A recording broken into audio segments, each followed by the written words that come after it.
Hey everyone, happy Tuesday. I hope everybody is doing awesome. Welcome to the 14-day photo artist journey. I'm super excited to have you guys here. And today, no panic attacks. Today, I'm super excited. Boy, yesterday was a day, huh? I appreciate all of your kind words, everybody participating yesterday. I feel like we made a lot of headway yesterday as a community and as a group. I think that we did a lot of discovery, and that is awesome. And I think we also, did some positive stuff, working towards that mental fortitude and writing down something that we were really happy with ourselves for doing, and then holding on to that. So I'm super proud of everybody. You guys are doing an amazing job. I want to remind you that Pro Prince, who is phenomenal, is giving everyone a 20 by 30 canvas that signs up for this 14-day photo artist journey. So if you haven't signed up already for the journey, we're going to be dropping a link in the comments. You need to go and sign up and download the book that I wrote, the 14-day photo artist journal. And we're going to be working through that journal together. We're going to be humanizing the process of being an artist and working towards being uniquely ourselves and creating our own visions, and learning that you don't have to show up perfect. This is not about being perfect, and that all of these people that we look up to, all of these artists and photographers that we just think are so amazing, they're not perfect either. They all have, their own journey. So during this period, we're going on a journey together, and we're going to be talking to these amazing artists about their own journeys and where they've struggled and where they've triumphed and what it took them to get there, and all of the questions that you usually don't hear people ask, because again, we want to humanize this. None of us are perfect. We're all on this journey, and that's the beauty of it. So we're going to continue doing that. And then we're also going to have a contest at the end. So we're doing a photo contest where you're going to work through that journal, and then you're going to go do a personal project where you're stepping outside of your comfort zone a little bit. And all portrait artists are welcome. This is not boudoir genre specific by any stretch of the imagination. I'm a portrait photographer. I'm very well known in the boudoir world. But if there are humans involved that I can interact with, those are photos that I want to take, because I love telling stories and capturing beautiful emotions and creating connections. So everybody is welcome. It's not just for boudoir photographers. It can be in weddings, it can be street photography, it can be family photography, maternity, doesn't matter. We're going to have lots of categories for you guys, and the winners are going to get some pretty awesome stuff. But again, Pro Prince, being the badasses that they are, every single day they are giving away everyone, for one person who's live, is going to be getting a 32 by 48 today. So if you're active and you're in the comments, you're going to be getting a 32 by 48 today, if you're chosen, and it happens randomly. And then everyone who is signed up gets that 20 by 30.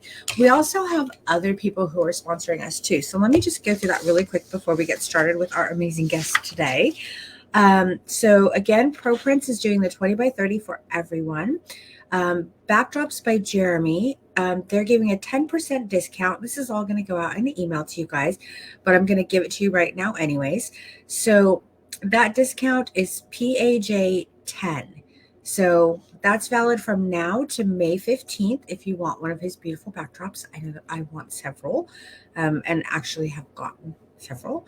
The Stella Pro kits are on sale right now. You need to go and check them out. Seriously, if you're like me and you're intimidated by lighting, this is amazing. I saw it and I bought it like that. I don't buy lighting. Within like 10 minutes of seeing it, I bought it. That's how much I liked it. Me personally, I am giving a $800 partial scholarship to everyone who is participating in the photo artist journey.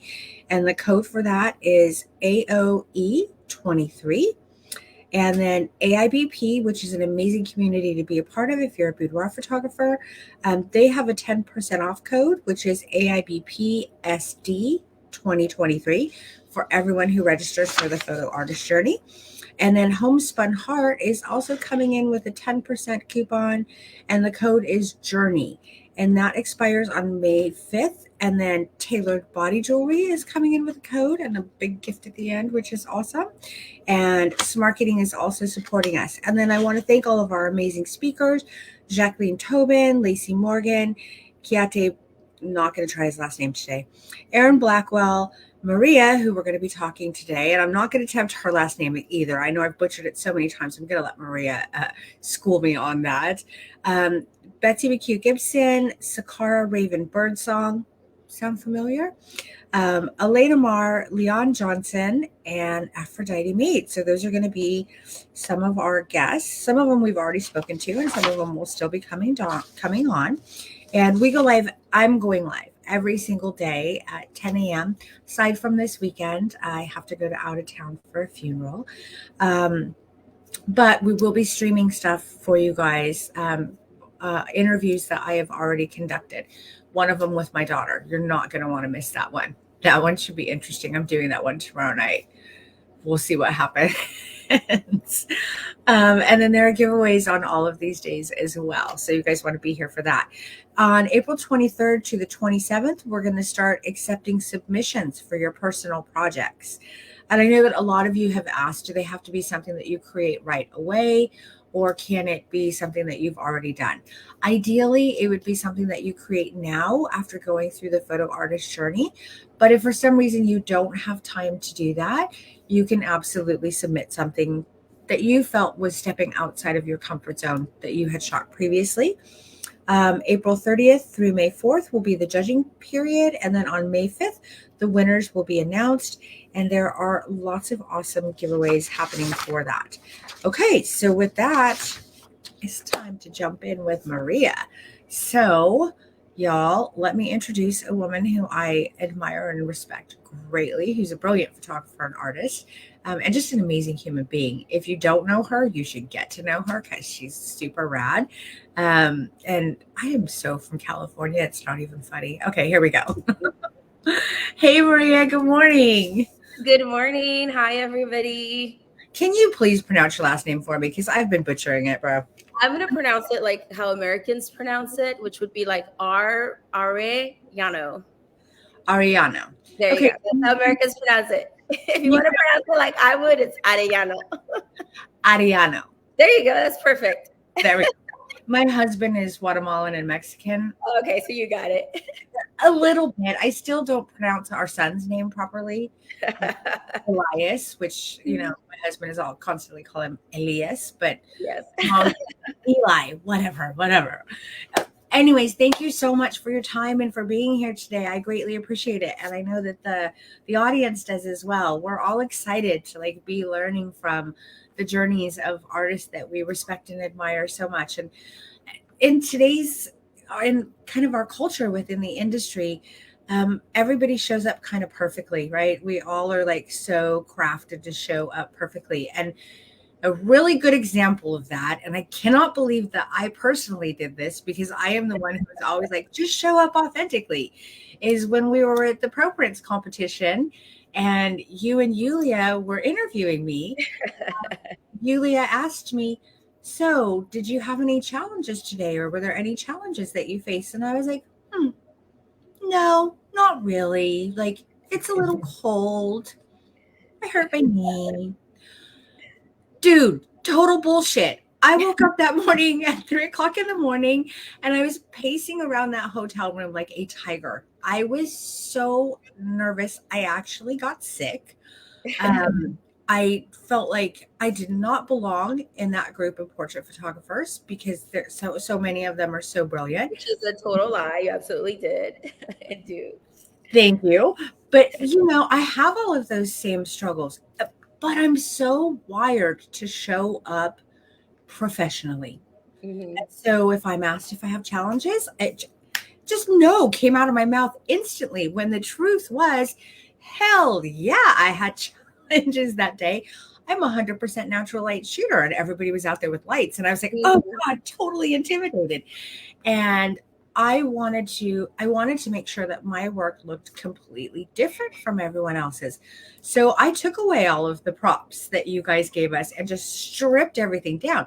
Another big risky move on my part. And in the middle of it, I was thinking, what the hell am I doing? I should just be shooting like the beautiful stuff they gave me, but instead I wanted to make it my own. So the point is, we live in this environment and this culture where we're constantly all showing up perfectly. And I think for a lot of new artists, it's incredibly intimidating, especially with the messaging that we get around, buy my marketing this and learn 10 poses and you'll make six figures in 6 months. Oh my God, that's so much pressure. Like it's so much pressure. It's just crazy. And people think that like this stuff can just happen overnight. And you and I both know this is not the case. Generally speaking, those are anomalies. Like it takes time, it takes work, it takes growing your skills and all that kind of stuff. So the reason I have you here today is because you've been on an amazing journey yourself. You create incredibly beautiful work that I admire. And I just kind of want to humanize that journey. So I'm not going to ask you all the nice questions about how amazing you are. I want to talk to you about the places where it was hard and you kept going. But before we do that, why don't you just tell the audience a little bit about what you do, why you're passionate about photography, and where you shoot within the portrait genre. Okay. So I'm Maria. Hi, guys. I'm in Houston, Texas. I have officially had my business for about 7 years. I just kind of jumped in the water because I was over my job. I was in the corporate world in apartment management. And that was very, very stressful. I picked up the camera, of course, like a lot of moms do after I had a baby. I have always been creative. And I always wanted to draw and paint, but I just never thought that I could do that for a living. I remember, growing up and sketching and stuff, like just never pursuing it. And my sister's my like biggest number one fan. And even as a child, she would always just be like, go be an artist, go be an artist. But I just didn't think that I could make a living off of that. It wasn't something that was, cherished or taken care of in my home. It was about work ethic and art. So when I picked up the camera, I actually fell in love with the digital painting and Photoshop. So I always tell people I was a Photoshopographer before a photographer. I like that term, a Photoshopographer. That's good. I like it. You need to coin that. Yeah. Because I still didn't know how to use the camera on manual. I was shooting on auto. I was actually going into these spaces to submit their raw files. People could play with them and kind of give them their little twist. And that's how I taught myself Photoshop, because I didn't know how to take those kinds of photos, and so I would take a photo, I would study like the settings, and then I would play with it. And it took me about 6 or 7 months to learn actually how to use my camera, because I had a full-time job, I had a baby, and I didn't have time to go and photograph people. So I was either practicing with my kid or just on the computer editing. And so I was learning how to fix problems in the editing, but not really learning how to use my camera. So that was a lot of touch and go. But one thing about me is that, because I have ADHD and I get bored really easily, is that I don't care about what other people think. And I just throw things on the wall and I'm like, let's see what sticks. Let's see if that works. And like I fail a lot, but I learned really fast because of those failures, and it kind of, at the beginning, I think it came kind of a weird, I don't know if it was a reputation, but in here in our local community where people just didn't like the way I came in so fast, like not knowing what I was doing. And to them, I'm sure from their perspective, they thought I was all that because I was so confident. I wasn't confident. I just didn't care what people thought. And so I would just do something and it would be absolutely horrible, like horrifying if you see my early work, because I was over editing everything.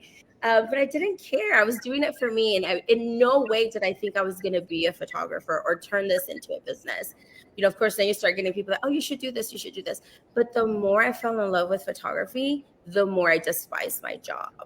I just could not wait to get out of there. And then I would get home and I would not sleep because I would sit on my computer with a glass of wine and I would edit till like 3 or 4 o'clock in the morning, take like 2-hour nap, and then head to work at 8 o'clock in the morning. It was insane. So in the end, I ended up taking a huge risk. I told my husband, I was like, I can't do this anymore. I really want to try this. And he was like, well, let's try this for 6 months. And then if it works, you can keep doing it. And if it doesn't, you can go back to work. Because they love me at my job. They told me I always had a place. But then within 2 months of quitting my job, he lost half his income because like there was an oil and gas kind of crisis at the time. And so yeah, it was sink or swim time, and there was no going back for me. So going through that and knowing that I couldn't drown, I had to take care of my family, that actually pushed me in the business aspect of it. Here I Yeah. am. As far as what I do now is I do photograph women. I do what I call them goddess portraits. I am inspired by religion, Catholicism. I'm Mexican, so a lot of my imagery is, like the saints, the Virgin Mary. I use a lot of that. But I also grew up obsessed with Greek mythology and fantasy, so like fairy fantasy. So it's like a combination of all of those things, and that's my own version of glamour, for all women. That's incredibly beautiful. So, a couple of things that stood out to me in what you just said, that you just throw everything against the wall and see what sticks. And the greatest learning experiences have been for you the things that haven't worked. And I think that so many artists are so afraid of that process. Um, for a couple of reasons. I think we constantly have, a lot of us have those negative loops in our head that I'm not good enough, I'm not good enough, I'm not good enough, and those get so incredibly powerful that any mistake that we make becomes kind of overwhelming, right? And we shut down. It sounds like you have some of those loops under control pretty well if you have the mental fortitude to have that failure tolerance, right? You might not have all of them, but it sounds like you have some in place, like you have some in check that are allowing you to try new things and not care what people think and Yeah. just find your unique voice. That's so incredibly beautiful. And then creating like this niche that is like based on Catholicism and the iconic imagery around that, and then mythology, like who, I mean, this is not a genre. So who does that, right? Like that's a very such an incredibly unique voice. That's beautiful.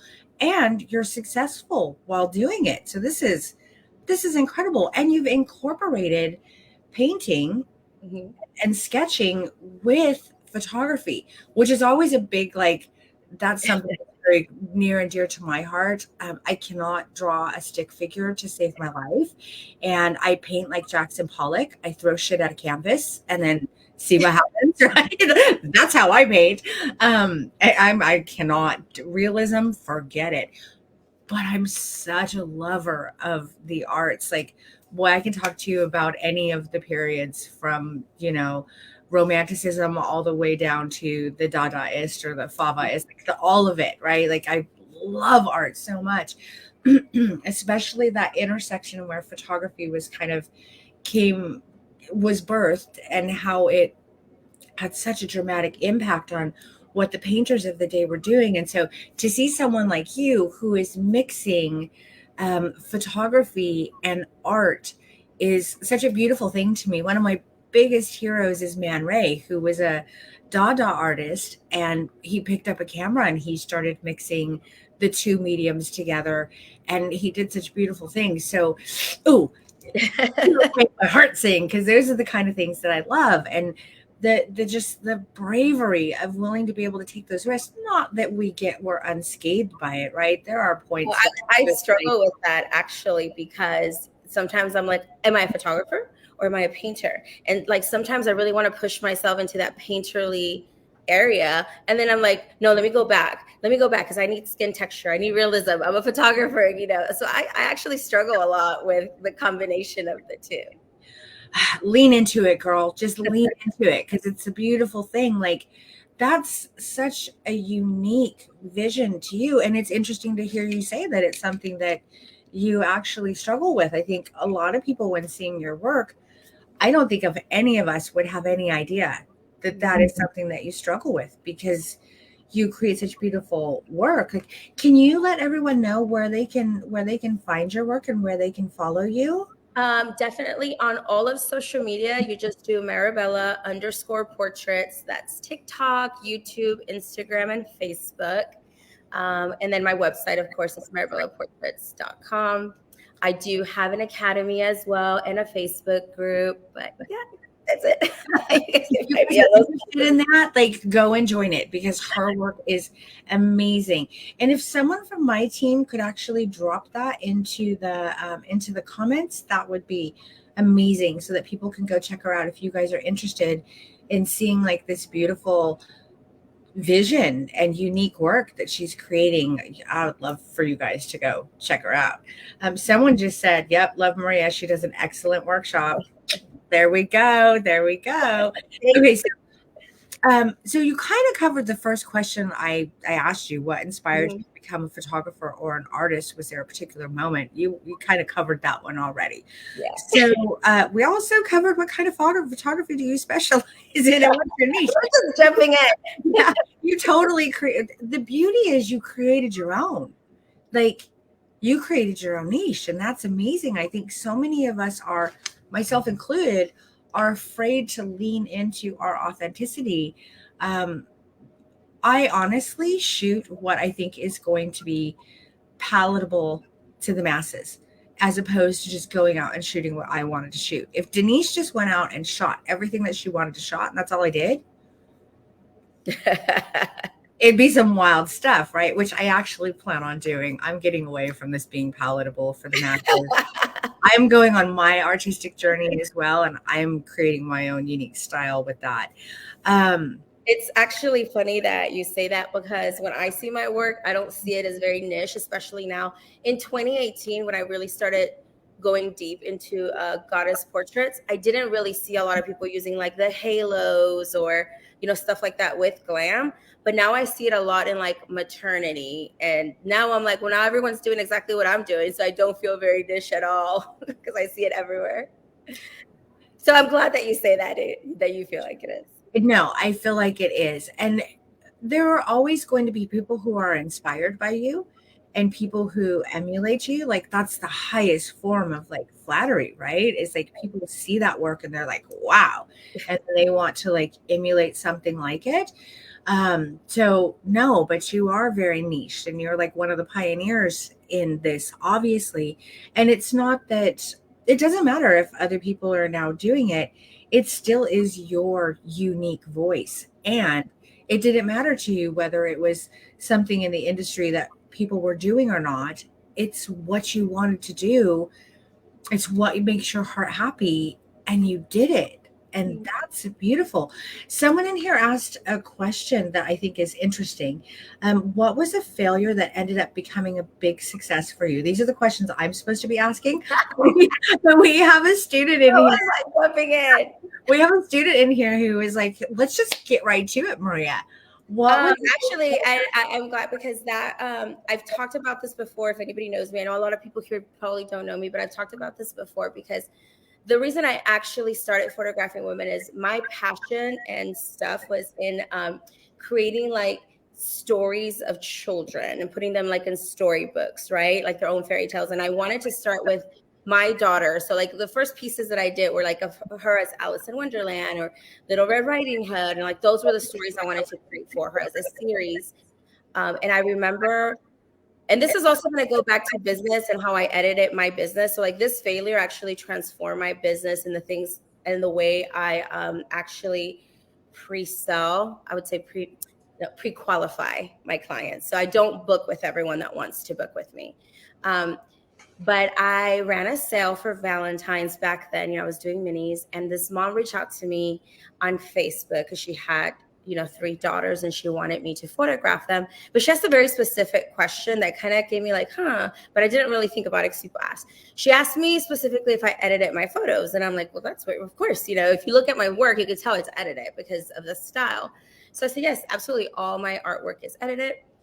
She came in with her daughters. She had just had a baby, maybe like 2 months before. And I have always done the same thing. It's always been hair and makeup and access to clothes because I'm very, very specific about my style. And that's kind of what's kept me consistent is that I provide everything. So clients don't go out shopping for themselves for the most part.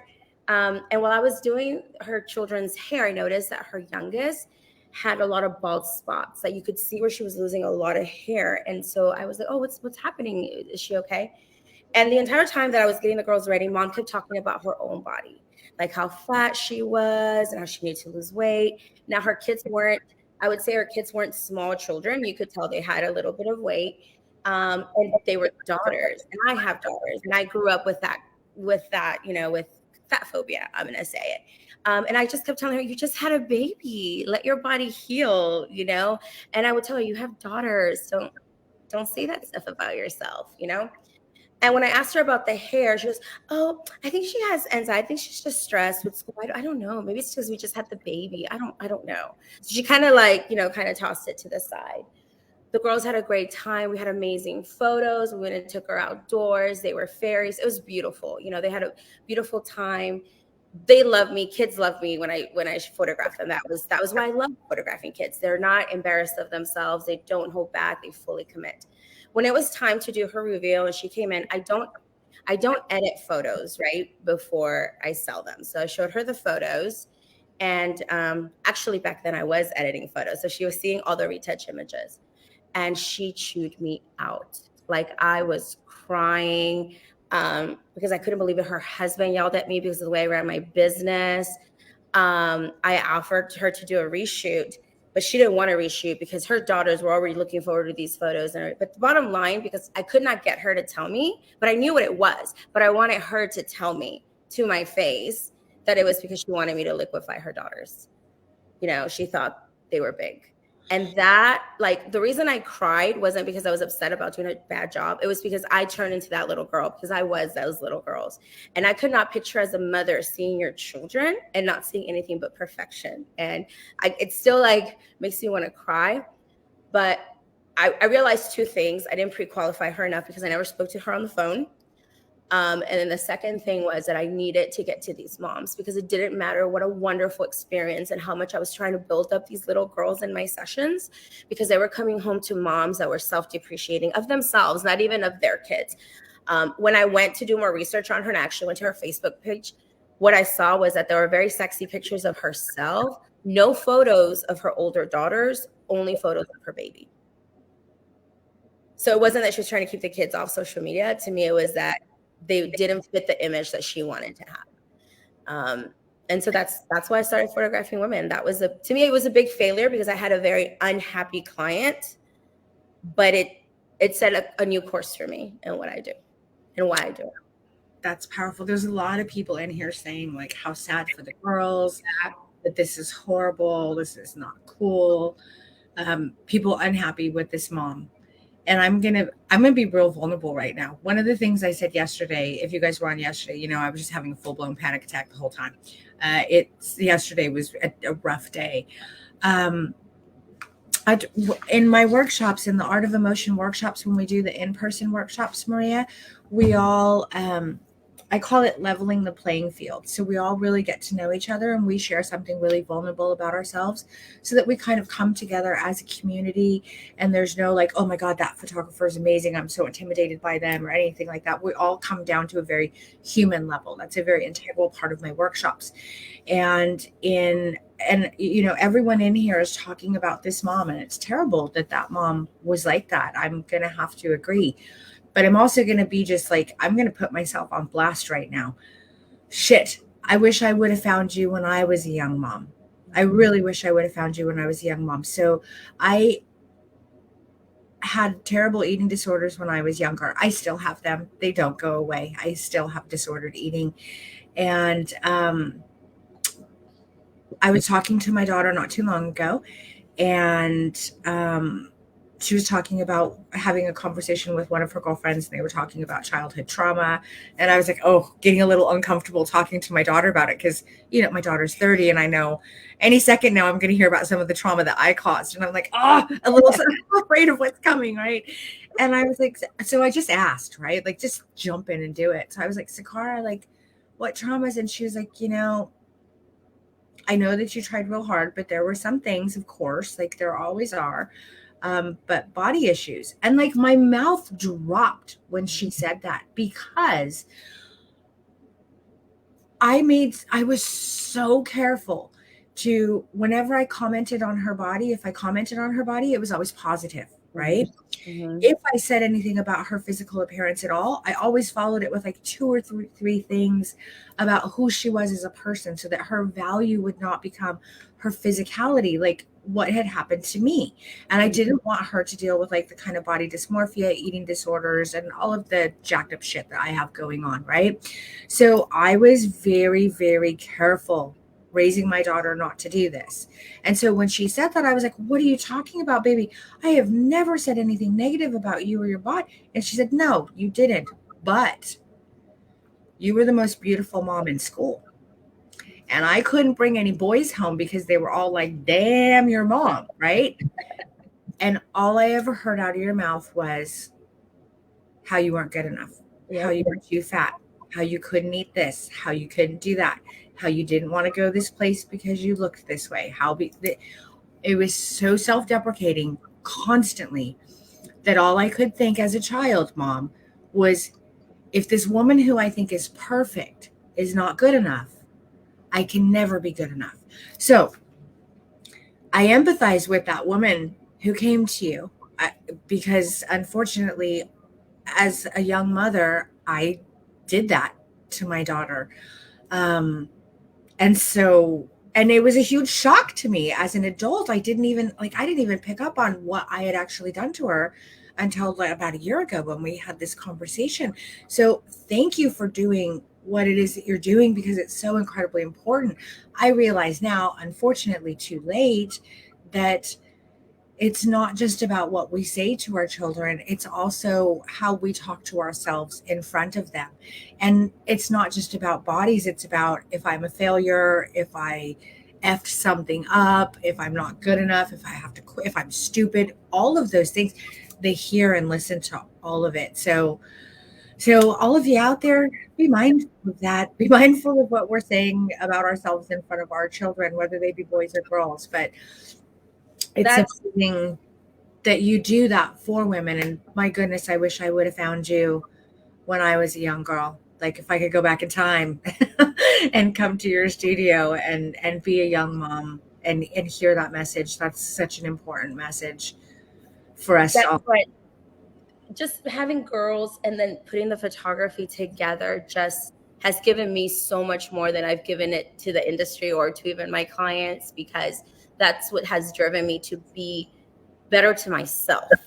Because I Yeah. had to learn, after I had them, it was like dedicated to work, dedicated to building a business, not taking care of me. I had issues with, people would tell me, oh, you need to dress better because you're a professional. You need to do this. You need to do that. You need to appear successful. And I always took it badly.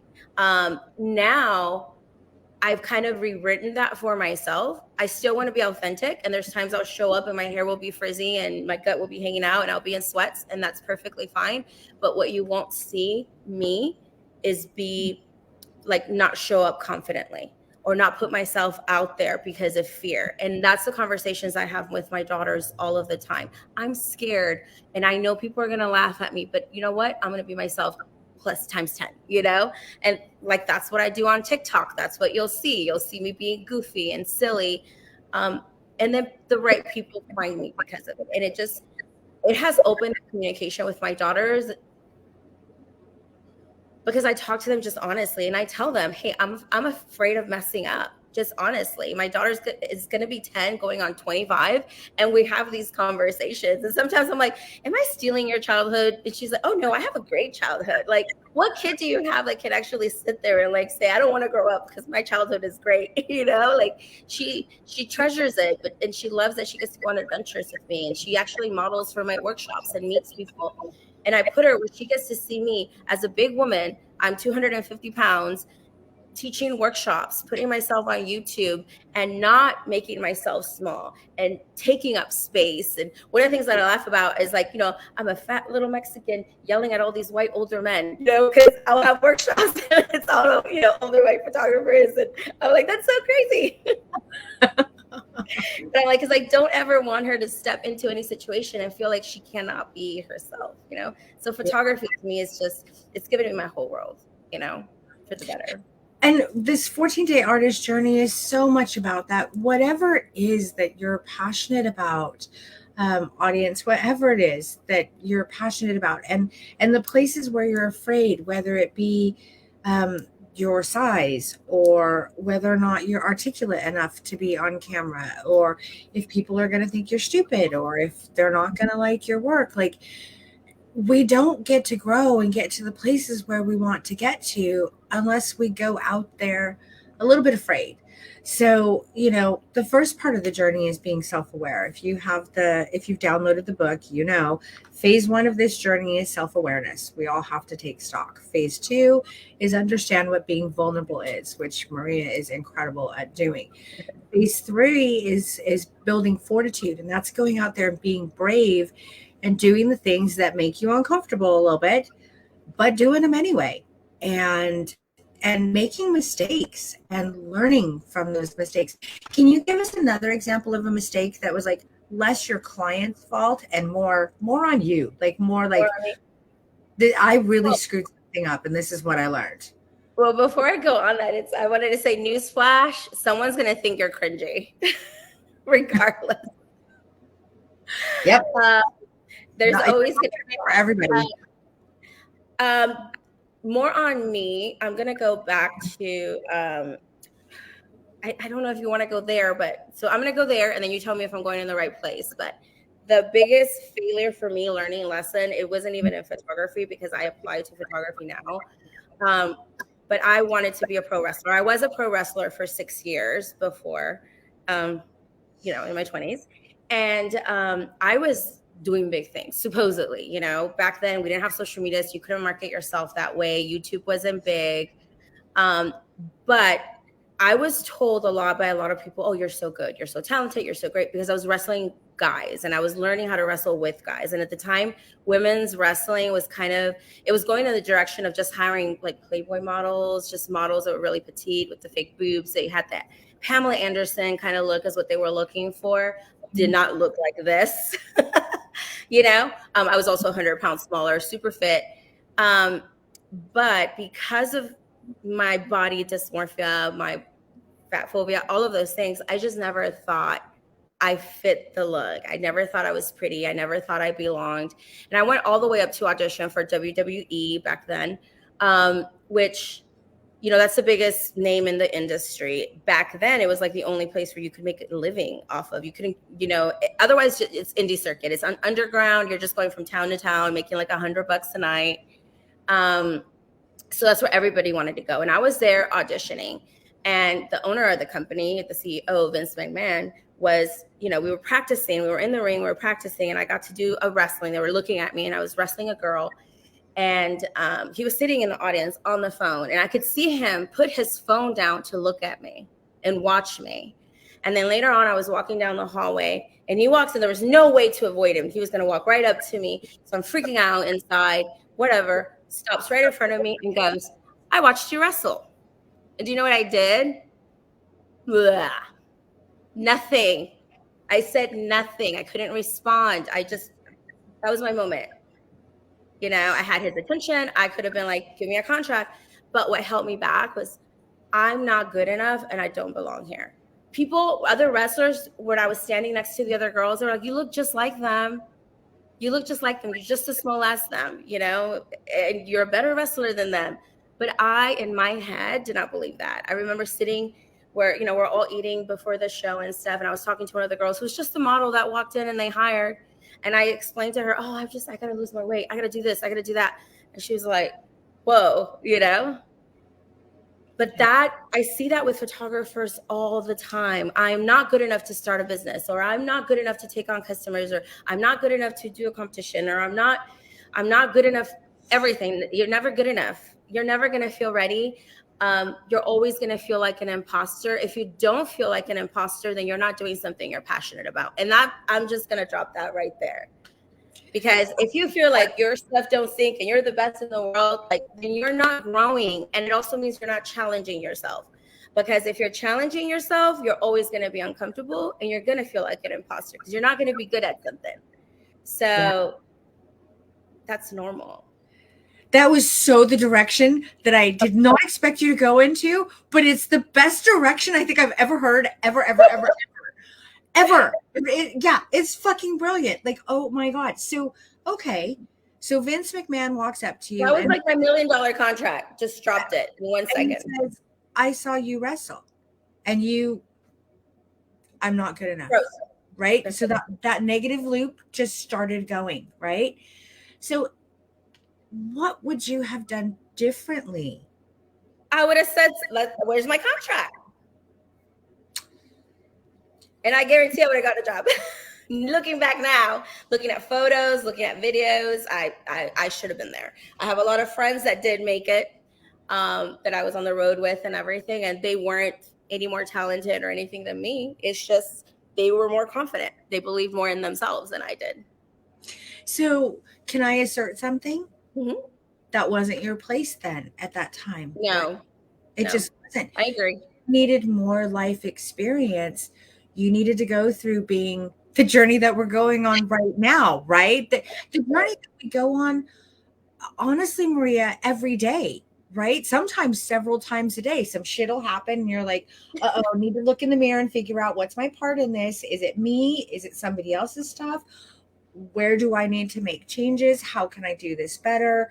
Is this a perceived obstacle? Is it a real obstacle? Either way, how am I going to handle it? Then we go back to, okay, I'm going to be vulnerable and I'm going to accept this with a lot of like grace and kindness and empathy for myself, because if we don't do that, then we get stuck at that part. We can't go any further, because another news flash, you can't beat yourself into loving yourself. It does not work. And I don't care what we're talking about, whether it's wrestling, whether it's Photoshopographer, whether it's like, the art of emotion, whether it is a relationship that you're in, I don't care. Whether it's, being healthier, whatever it is, you cannot hate yourself into loving yourself. Exactly. Hate yourself into growing. It is impossible.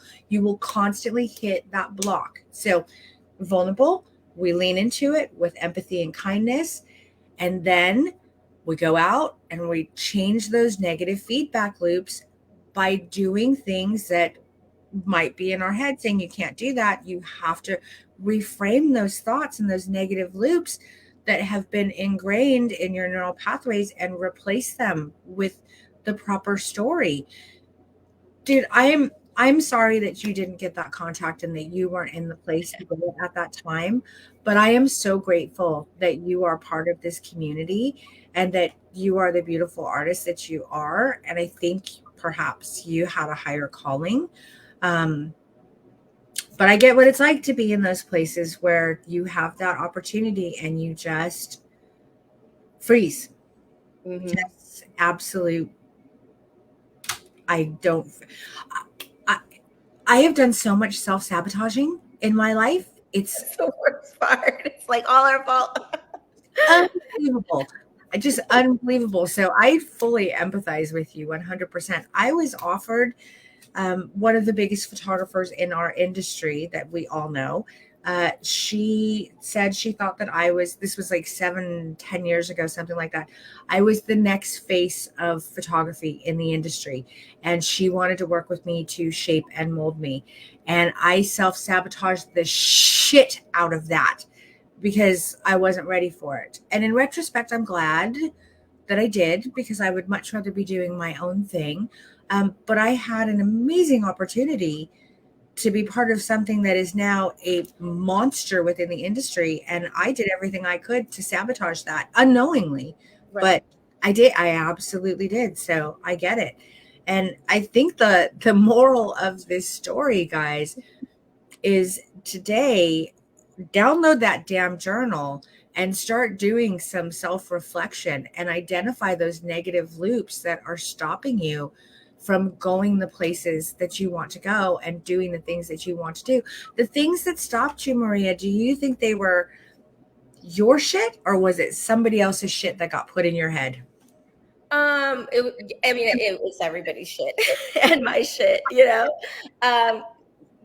coming from a Mexican family, I was born in Mexico. We came here. The limiting beliefs that we had, just everything is around work ethic, which is great. Work ethic is great, but especially as a business owner, or even as an artist, it's not always about selling your time. It's about you have to go beyond that. But culturally speaking, you go into a family reunion and the tias are gonna be like, you put on weight, you're so fat, what happened? Or you're so dark today, you're this, you're that. It's just, there's no positivity, nothing, there was no modeling of positive behavior. If I heard someone, like another mother, say something nice about her child, like, oh, I am so proud, my daughter graduated with straight A's from high school, then you would hear everybody else, oh, did you see how she was bragging about her kids and how they, so you weren't allowed to be proud of yourself. You weren't allowed to be proud of your children.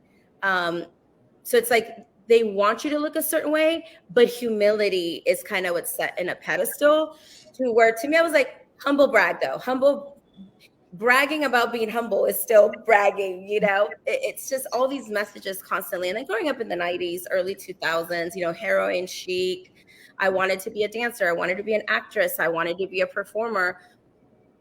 The body types, back then it was very thin. It was, Paris Hilton, all of those girls. You look at the women now that people thought were fat back then, like Kate Winslet, who's tiny, petite woman. Yeah. Bridget Jones's Diary. I watched a picture of nice boobs and tiny arms, and I'm like, what? Yeah. I know. It's all the shit, and then you internalize it.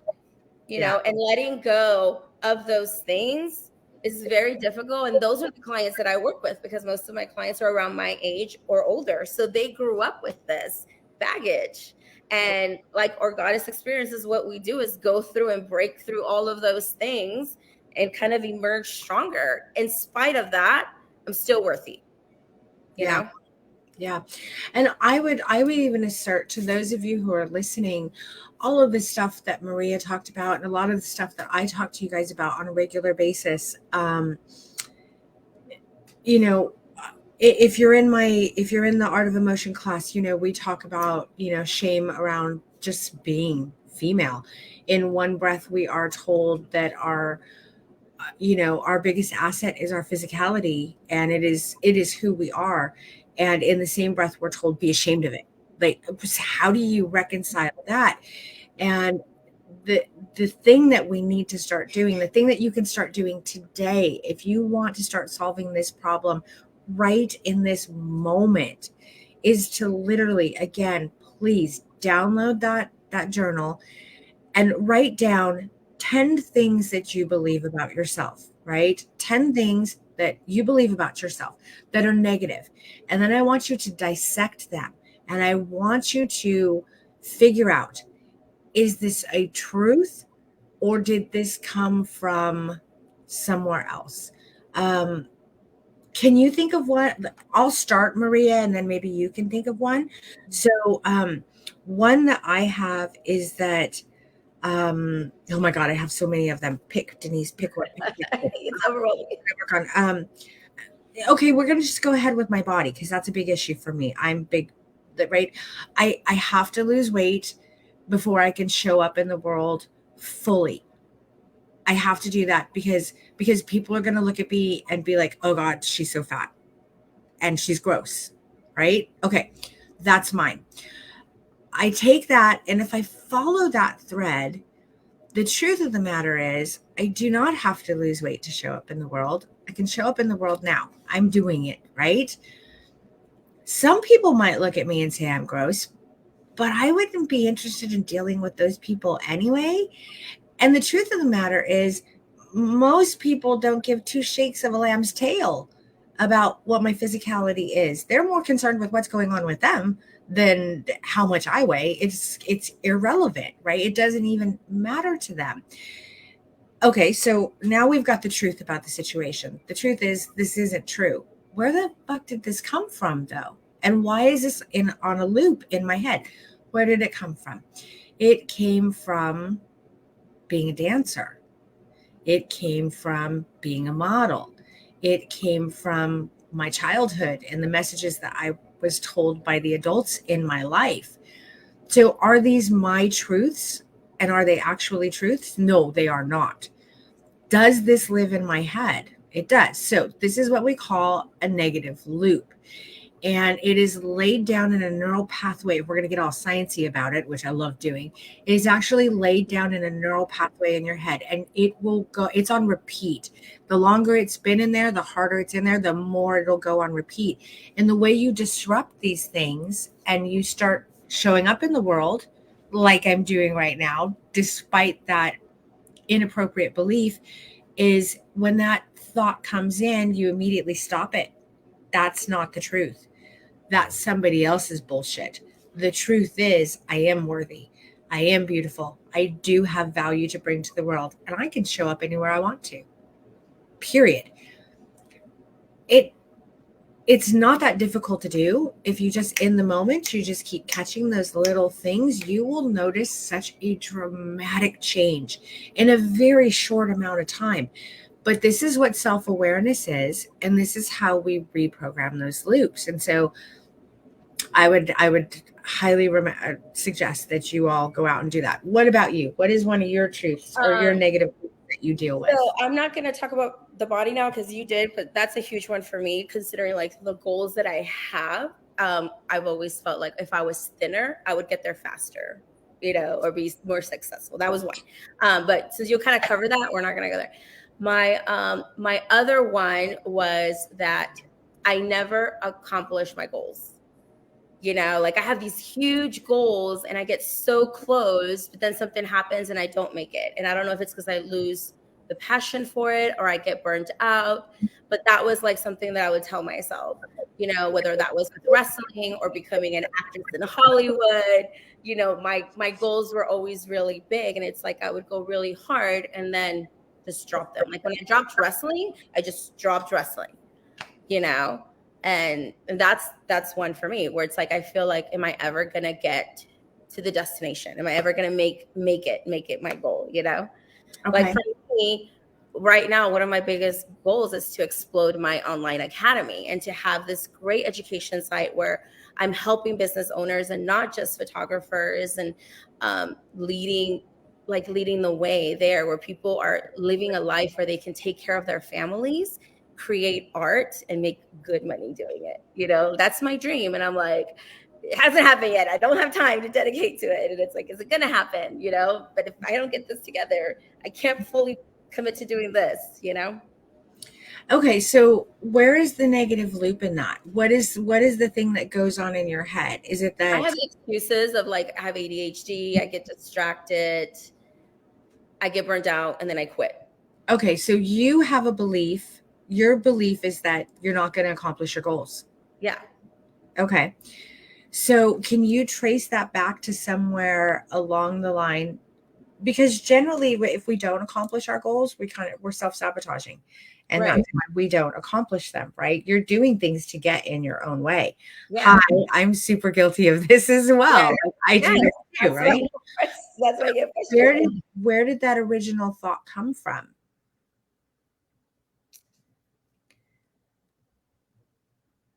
I feel like I was never allowed to do what I wanted, and I was never allowed to go after what I wanted, especially when I was growing up.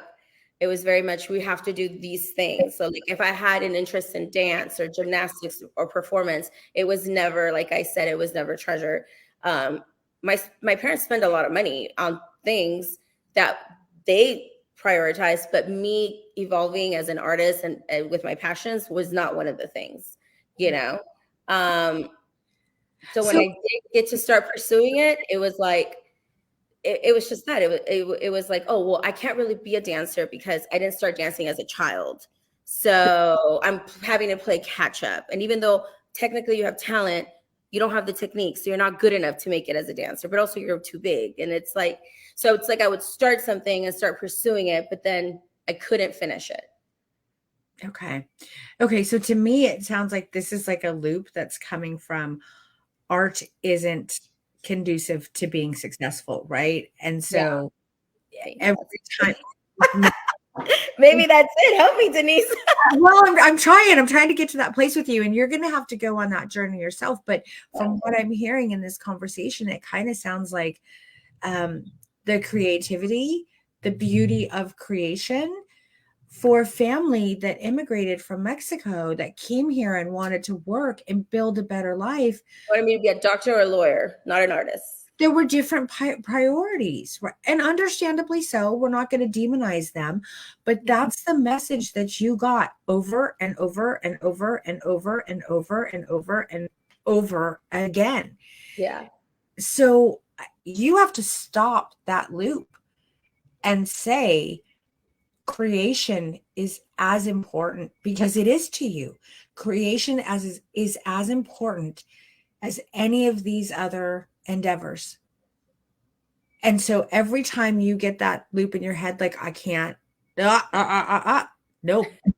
Art and creation is just as important. Now, how am I going to prioritize this so I can get there? And how am I going to prioritize this so I can be there? And how am I going to prioritize this so I can be there? So it's just a stopping of, it's not as valued or important, to, it is my calling. It is the highest way that I can show up in this world. So you have to stop all of that, which we can't say that it didn't come from a good place, right? Like, immigrants that come to this country generally do so because they're wanting to go further, and they have this belief that it has to be in these big successful ways because there are these opportunities that weren't available in the countries. And the security. And security, correct. But you've built all of that for yourself. You see that it's possible. So all of these untruths that you were told, you've already proved that they're not true. Yeah. Right? So keep reminding yourself of that. Every time that comes up, somebody else's shit, not mine. And it's not true, right? And all of you guys out there, you can do the same thing. We're getting close to our time, so I'm going to just look through the questions really quick. You talk.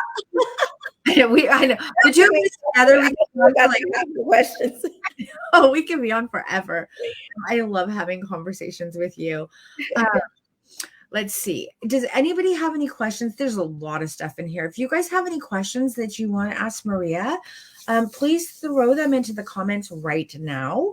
And we can ask her those questions. I want to have a shoot with you. Like, I would love to photograph you. That would be amazing. I totally want to have a session with you. And I suppose that by finding you on your socials, I can figure out how to do that. And anybody else who wants to have a session with you can do that as well, right? I know that I saw one comment in there where someone said, how do you pre-qualify your clients? Like, that's a great idea. How do you actually pre-qualify them? So yeah, that was deciding to choose my clients rather than them choosing me was like a game changer for me mentally. I will, and I know later on there's like a question on this. I know we may not get to all the questions, so I kind of wanted to bring it up. One of the things is that I could fall into that, let me make as much money as I can, see as many clients as I can, schedule back-to-back customers and systemize the whole thing. That would be the best way to make money. That would be the brilliant way to give myself the easy road and hire a bunch of photographers to come in and run the studio. But that's not where my passion is. I love that connection of working with people that I truly connect with, seeing the changes in them that expands beyond a photo shoot. I still speak to several clients, even 2, 3, 4 years later, because I do have a Facebook community. Just this past year, I had like a gala where they all came and we dressed up and we took photos and I gave out awards, and it really genuinely feels like we have something special. So I don't see back-to-back clients. I genuinely will schedule one day for one client, and I can't even see more than 2 or 3 clients a week because it is a drain on me emotionally, because they do unload on me. And I've heard of photographers like, bro, I'm not a therapist, I'm a photographer.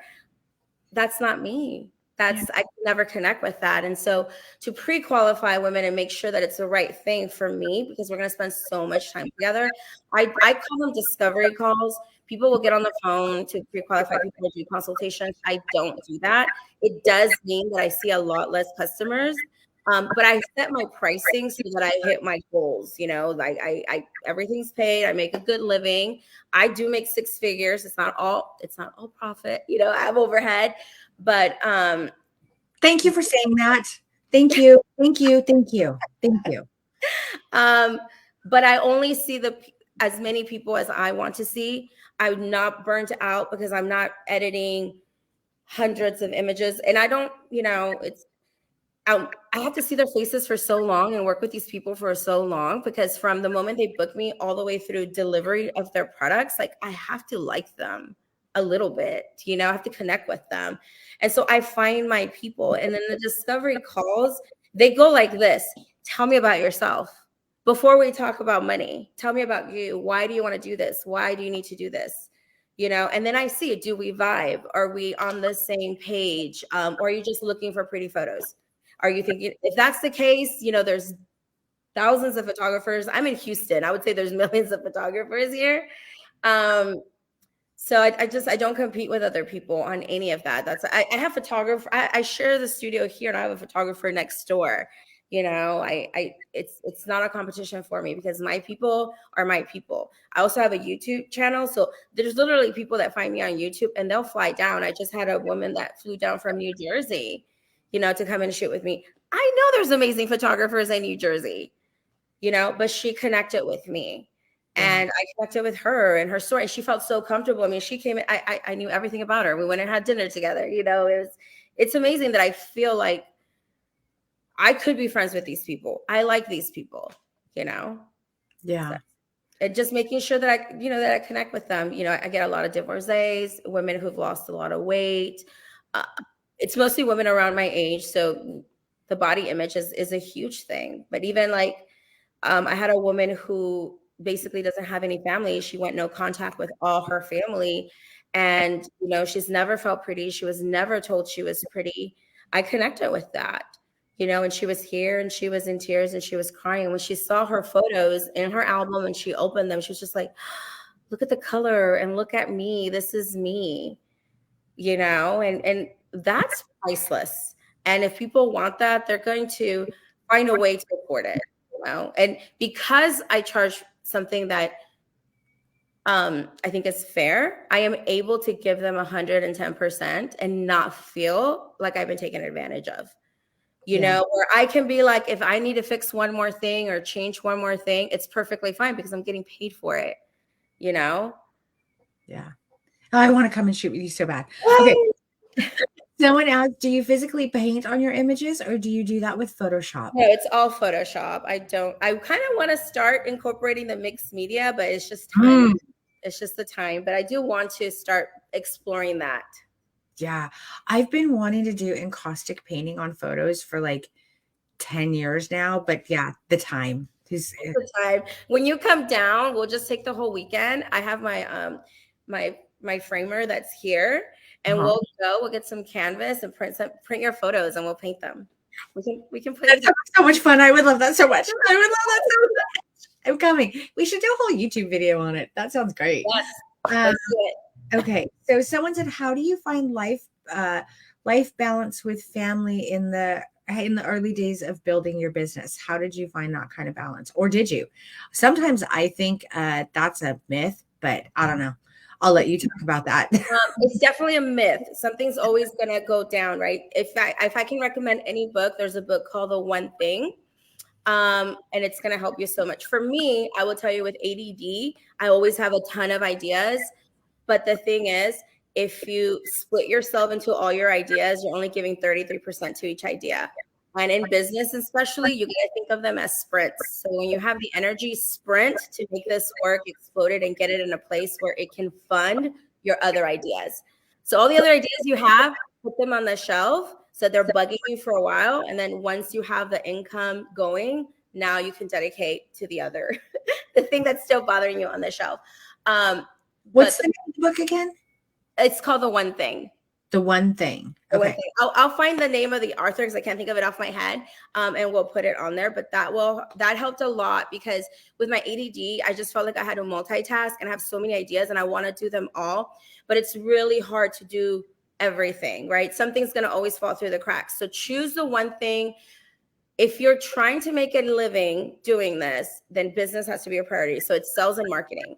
So really putting most of your time and effort into that, and then the rest will follow. Once you get that going really well, then you can do the other stuff. I'm very blessed because I choose my clients and they fully trust me, and I get to explore and I get to play with every single one of them because I'm not doing back-to-back sessions. If I want to be here for 5 hours, we're here for 5 hours. We'll order food, we'll have drinks, all that good stuff, you know? Oh, So that I get sounds to play with great. every single client. So um, but with the kids in the early days, the thing that actually helped me, and this might scare people, but I am a sink or swim type of person. I work better, obviously, under pressure. So moving my studio out of my house was a game changer because of the overhead. I had to make the money to pay for my studio and still pay for myself. But once I did that, the second thing was actually physically taking myself out of my house and working in the studio 8 hours a day.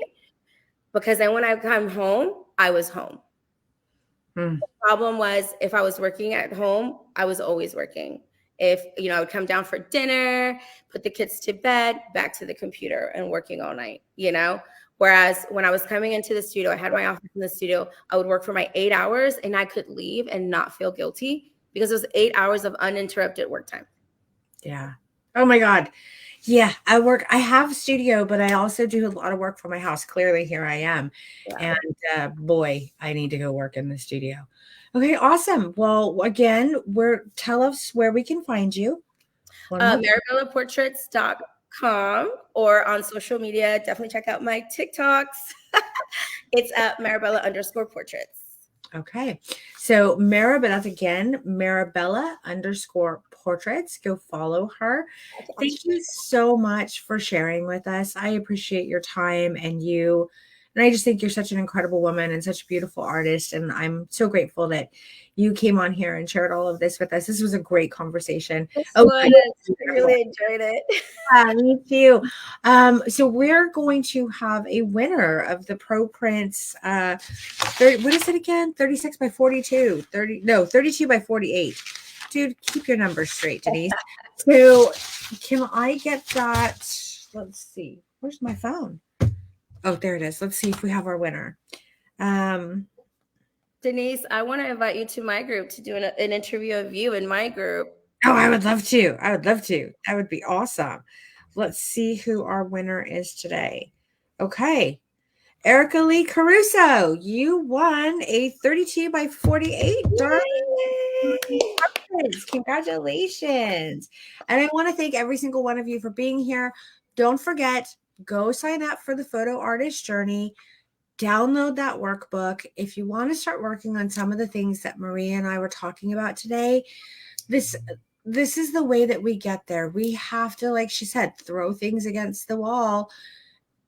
You have to make the mistakes in order to learn. You want to hear what the actual saying is? Because I never say it, but it's throw shit on the wall and see what sticks. I mean, if you know to see what sticks, and you're going to learn from all of the mistakes, and that is okay. It's okay. You don't have to be afraid of making mistakes. My mama always said, never waste a good mistake. And this is incredibly important. These are the things that we don't learn from all of the things that we do brilliantly. We learn in the places where we struggle, right? We learn in the places where we're fearful. And those are also the places that we grow and become more well-rounded. And that's what this entire 14-day artist journey is. I want to demystify the process, let you guys know we're all human. We all make the mistakes. We all have the shit. We are all in the same boat. This is the human condition. But it's the journey, not the destination. And there is light.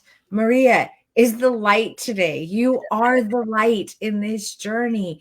You guys here today supporting each other. You guys are the light. It's a beautiful journey. It doesn't have to be a scary one. It doesn't have to be a bad one. Might be a little bit uncomfortable sometimes, but we have an amazing community to get through that together. So go download the book, register for the event, download the book, and make sure that you're back here again tomorrow. We have another interview. And if any of you are interested, I have the online course, The Stripped Down Art of Emotion, that's coming up on May 1st. We're going to be having some events around that, but y'all are getting an $800 off scholarship for that. And an email will be going out. And with that, I'm going to let you guys go because I'm going to end this podcast and I want to chat with Maria a little bit more, just as a girlfriend. So I'm being selfish. Everybody have an amazing Everybody have an amazing day. I'll see you guys tomorrow. And thank you for being here. Maria, Join us on the journey. I want to see what you do. yes, yes, me too, me too. Okay, bye guys.